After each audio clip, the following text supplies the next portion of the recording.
Selamat datang bakal-bakal guru hebat sekalian. Dalam perkongsian kali ini, kita akan terus terjun ke dalam nadi profesion perguruan, iaitu literasi bahasa. Ini bukan sekadar sesi teori yang bosan ya, tapi satu panduan praktikal untuk anda semua untuk membina generasi masa depan Malaysia yang celik minda. Sebelum kita pergi lebih jauh, cuba kita fikir sejenak. Bila sebut celik huruf, apa agaknya yang muncul dalam kepala kita? Adakah ia cuma pandai mengeja nama sendiri atau boleh baca papan tanda jalan? Atau sebenarnya maknanya jauh lebih mendalam, lebih-lebih lagi dalam zaman sekarang ni? Jom kita rungkai sama-sama. Okey, ini dia pelan perjalanan kita. Mula-mula, kita akan fahamkan konsep asas. Lepas tu, kita akan bedah siasat dua kemahiran utama, membaca dan menulis. Kemudian, kita jawab soalan paling penting, kenapa benda ni penting sangat? Seterusnya, kita akan lihat beberapa prinsip yang boleh jadi panduan anda dalam kelas dan akhir sekali, kita tinjau sikit program-program literasi yang ada di Malaysia. Baiklah, kita mulakan dengan bahagian pertama. Ini penting untuk kita capai objektif utama kita, iaitu untuk menjelaskan konsep dan definisi literasi. Anggaplah ini macam kita nak bina tapak rumah. Kalau tapak tak kukuh, rumah pun takkan teguh kan? Macam tu jugalah dengan pengajaran kita nanti. Jadi, apa sebenarnya literasi bahasa ni? Menurut UNESCO, ia bukan setakat boleh membaca dan menulis, tapi juga keupayaan untuk faham pernyataan-pernyataan mudah dalam kehidupan harian kita. Perkataan kuncinya kat sini ialah faham. Ia dah lari jauh dari idea lama celik huruf yang hanya bermaksud kenal ABC. Literasi zaman moden ni adalah tentang kebolehan memproses dan guna maklumat.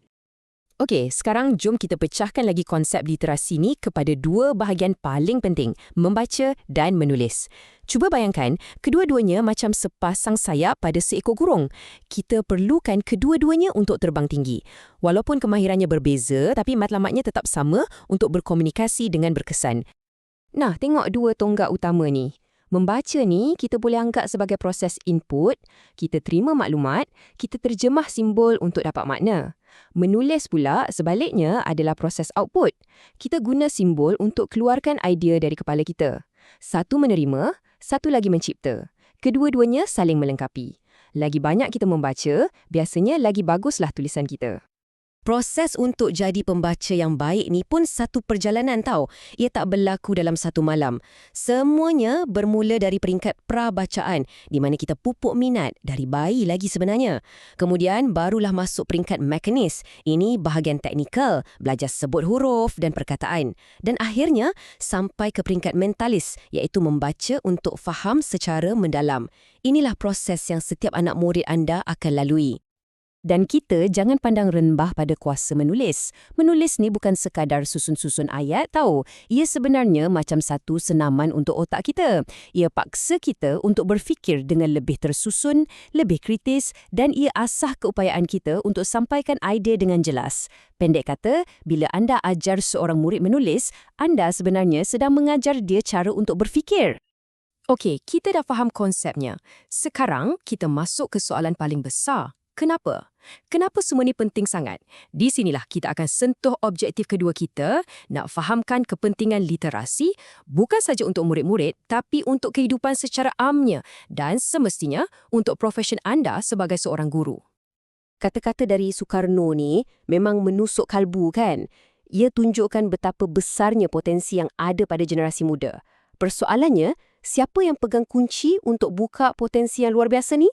Jawapannya, andalah para guru. Dan kunci itu sendiri ialah literasi. Untuk anak-anak murid anda nanti, faedahnya sangatlah jelas. Literasi ni ibarat kunci utama.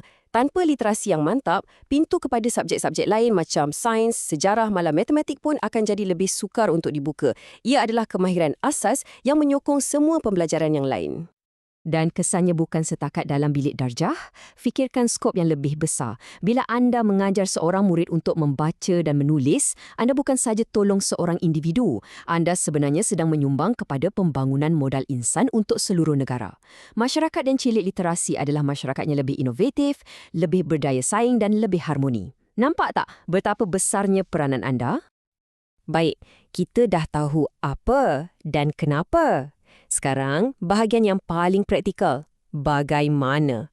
Macam mana kita nak laksanakannya dalam bilik darjah?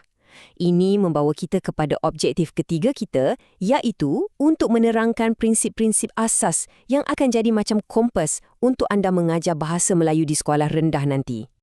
Prinsip nombor 1, dan ini yang paling penting, setiap pelajar itu unik dan berbeza.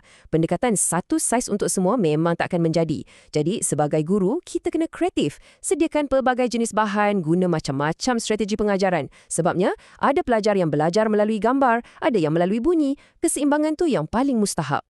Prinsip kedua, jangan lupa tentang bahasa lisan. Sebelum pelajar kita boleh menulis esei yang hebat, mereka kena pandai bercakap dan menyusun idea secara lisan dulu. Jadi, wujudkan suasana kelas yang hidup, galakkan mereka berbincang, berdebat, kongsi pendapat. Suara mereka itulah jambatan kepada tulisan mereka.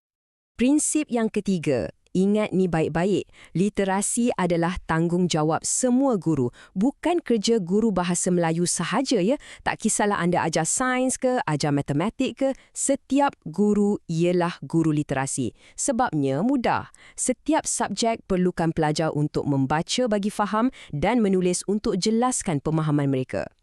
Dan prinsip yang terakhir, raikan kepelbagaian. Kita hidup di Malaysia kan? Jadi, pastikan bahan-bahan bacaan dalam kelas anda mencerminkan realiti pelajar kita yang datang dari pelbagai latar belakang. Bila seorang pelajar nampak watak yang macam diri mereka dalam buku cerita, secara automatik minat mereka untuk membaca akan jadi lebih mendalam. Okey, sebagai penutup, jom kita tengok sekejap macam mana semua teori dan prinsip yang kita bincangkan tadi diterjemahkan kepada tindakan sebenar di peringkat negara. Ini bukti yang menunjukkan betapa seriusnya Malaysia dalam usaha memperkasakan literasi. Saya pasti nama-nama ni anda pernah dengar kan? Macam Linas, KIA 2M, program pemulihan khas dan banyak lagi. Semua program ni wujud untuk membina satu ekosistem sokongan yang padu dengan satu matlamat, iaitu untuk pastikan tiada seorang pun pelajar yang akan tercicir. Jadi, kita dah kupas konsepnya, kita dah faham kenapa ia penting dan kita dah tahu prinsip-prinsip panduannya. Sekarang, bola ada di kaki anda. Sebagai seorang pendidik generasi akan datang, persoalannya bukan lagi apa itu literasi, tapi soalan untuk anda ialah bagaimana saya akan menyalakan api literasi dalam diri setiap anak murid saya. Kerana di tangan anda lah terletak kuasa untuk mencorak masa depan mereka dan juga masa depan negara.